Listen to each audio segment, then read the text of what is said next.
A busy week. Very busy week. You were heart and soul of that little misdemeanour down in Kerry. Yeah, a misdemeanour is exactly what it was. Handbags is all it was. Handbags, yeah. Something that wasn't worth putting Imagine my phone being on commentary for that.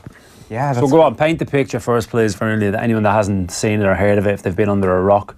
Yeah, so I'm sitting there in a stand at a county semi-final replay, and there's a little bit in Dingle and East Kerry, and there's a little bit of afters after David Clifford gets dispossessed. Dingle player comes over to him, shouts in his face, and he kind of pushes him back, and another player pushes him, and then there's retribution after retribution after retribution, which kind of spills over to the sideline.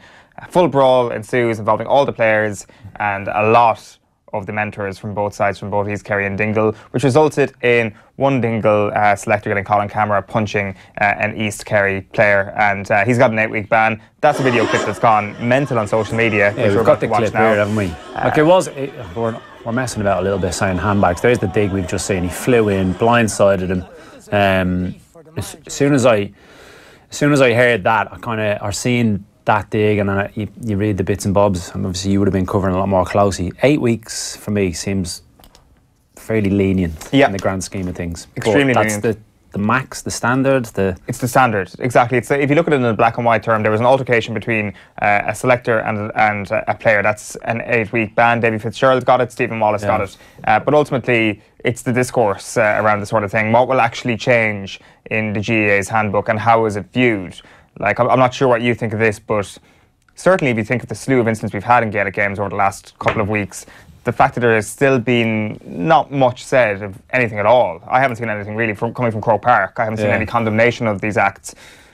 It has to be condemned, because obviously my sport, if that happened in football, there would be uproar. We've only got to look back to Saturday at Stamford Bridge, and Sarri's assistant analyst, I'm not entirely sure of his job title, the way he gouted Jose Mourinho twice. Tony Mourinho caught the first one particularly. He was looking in a different direction, but certainly in the way back, and the way that reacted, and there was calls for him to be sacked after that, which I thought would have been ridiculous. He overreacted, it got dealt with.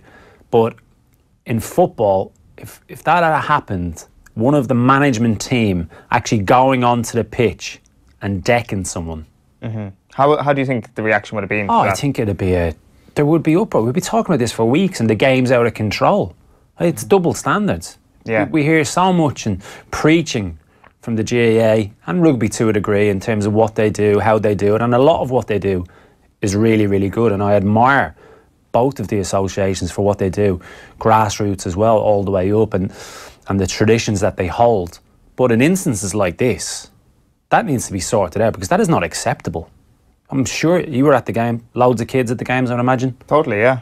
I completely agree. The thing is, you talk about all the great work that they do in the community and the grassroots, and in my opinion, the fact that a lot of club games are fantastic spectacles involving fantastic players, and it's all being destroyed with these acts of thuggery and violence, and that's what they are, and it's happened week after week after week. Like, plenty of people. Is it happening a lot? Yeah, it is happening a lot, and like there's been a lot of kind of sarky commentary around this. You know, like at Joe Bradley ban GAA now after he called for mixed martial arts to be banned.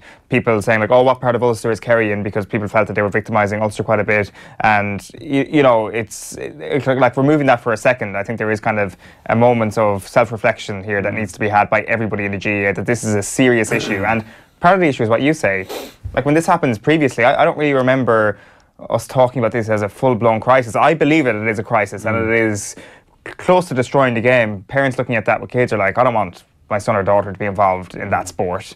Like, if this happened once in an underage soccer match, or even a senior league soccer match anywhere in Ireland, do you think that the reaction would be bigger than? Oh, without a shadow of a doubt, more would be made of it. And I think the fact that Gaelic football is more of a physical sport, I think there's an acceptance to a degree of what you can and can't do, but that clearly is the tribalism acceptable. I wonder, a thing there, because obviously it's less about your parish, less about where you're from when it comes to soccer, particularly when you get older. You know, you move to better schoolboy clubs and stuff like that as well. I do. I know where you're coming from, but I don't agree with that. I know you feel more of an affinity. The closest I could bring it to would be playing for Ireland. As club levels, you have a certain affinity, but it's never quite the same. And I suppose in rugby with the provinces, you have that home hometown feel about it. Everybody's in it together. And I think someone was on with Joe during the week. His name evades me. He was on talking rugby tonight. He just brought a book out, played for Leinster. Mike Ross. Was it Mike Ross? Yeah. And talk about when he went to Wasps, and it was a real different feel around it from when he moved from obviously his province. So yeah, I know where you're coming from. Still not good enough. Yeah, one last thing. I wonder, is the GAA getting an easy ride, or would it be soccer getting too hard a ride in that case? Like, do you think that the GAA gets an easier ride than rugby as well, I wonder? Don't know enough about the incidents that have happened, and this one has obviously been on the floor. I've only been back in the country 18 months, where you're living it every day, and you see these clips, see these highlights. I'm obviously watching you guys reporting on it. But I think in terms of the GAA, they've been lenient on them, and it's probably both, really, in terms of if it happened in football, if it happened Premier League, Championship, whatever, League of Ireland, then I think it would probably be too harsh on those, and the uproar and the moral stance that everybody would have around it might be slightly too harsh. Yeah, I'd be very interested to see what the discourse would be if something like this happened in the League of Ireland. I think the public would be very quick to tar the League of Ireland with one quick brush. I agree. And people are doing that to the GAA now, but I think it's fair game to do to the GAA right now because of how many we've had. But they're still not doing it to the extent. They're still saying, well, this is isolated incidents, particularly when it came to some of the Ulster examples in the last 2 months. Whereas if it happened just once in the League of Ireland, I think straight away you'd have plenty of people saying, well, this is just showing us that the league is broken and that it's poison left, right and centre. So, of course, I'm not suggesting that it would ever happen. But you wonder why. Why is it so unique to Gaelic games? What's the difference? I don't know. It's a culture thing. Yeah.